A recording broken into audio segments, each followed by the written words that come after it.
بسم اللہ الرحمن الرحیم۔ سامعین و ناظرین، ایک سوال کیا گیا کہ کیا حیضہ عورت جو ماہواری کے ایام میں ہے اس کے ہاتھ کا پکا ہوا کھانا کھا سکتے ہیں یا نہیں، اسی طرح اس کے ہاتھ کا دھلا ہوا کپڑا وہ پہن سکتے ہیں یا نہیں؟ تو یاد رکھیں یہ ایک تفصیلی موضوع ہے اور اس کے اوپر انشاءاللہ ہم ویڈیو اپلوڈ کریں گے ان مسائل کے متعلق، لیکن اس سوال کے جواب میں کر رہے ہیں کہ حیضہ عورت کا ہاتھ کا پکا ہوا کھانا یہ پاک ہے اور اس کو کھانا بالکل جائز ہے، اور اس کو ناجائز سمجھنا یہ یہود و نصارہ کا طریقہ ہے۔ اسی طرح حیضہ عورت کے ہاتھ کا دھلا ہوا کپڑا پاک ہے، آپ اس کو پہن کر عبادت کر سکتے ہیں۔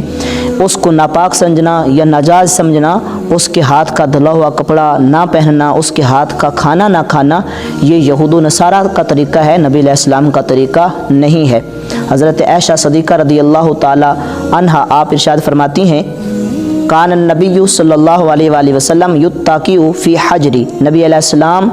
میری گود میں اپنے سر مبارک کو رکھ دیتے تھے، وانا حائض، اور میں حیضہ ہوتی تھی۔ حیض ہونے کی صورت میں نبی علیہ السلام اپنی بیوی کے گود کے اندر سر رکھ دیتے تھے، اور پھر کیا کرتے تھے؟ اس سے جو آگے والے جملہ ہے وہ کمال کا ہے،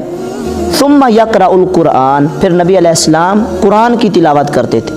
اب نبی علیہ السلام ایک حیضہ عورت کی گود کے اندر سر رکھیں اور قرآن پڑھیں،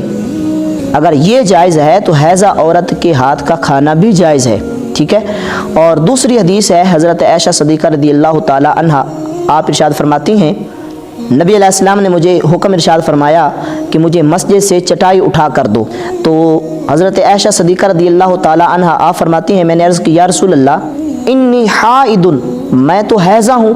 میں تو مسجد کو ہاتھ نہیں لگا سکتی، مسجد کے اندر ہاتھ نہیں بڑھا سکتی، یعنی ان کا اپنا یہ گمان تھا۔ فقال، نبی علیہ السلام نے ارشاد فرمایا، ان حیضتک لیست فی یدک، نبی علیہ السلام نے ارشاد فرمایا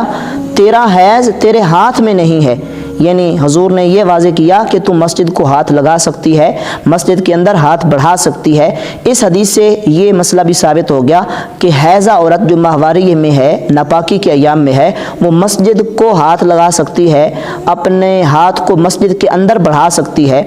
تو اس حدیث مبارکہ سے حضور نبی علیہ السلام نے یہ فرمایا کہ تیرا حیض تیرے ہاتھ میں نہیں ہے، یعنی تیرا ہاتھ لگنے سے وہ چٹائی ناپاک نہیں ہوگی۔ تو اس بات سے بھی یہ بات ثابت ہوگی کہ حیضہ عورت کے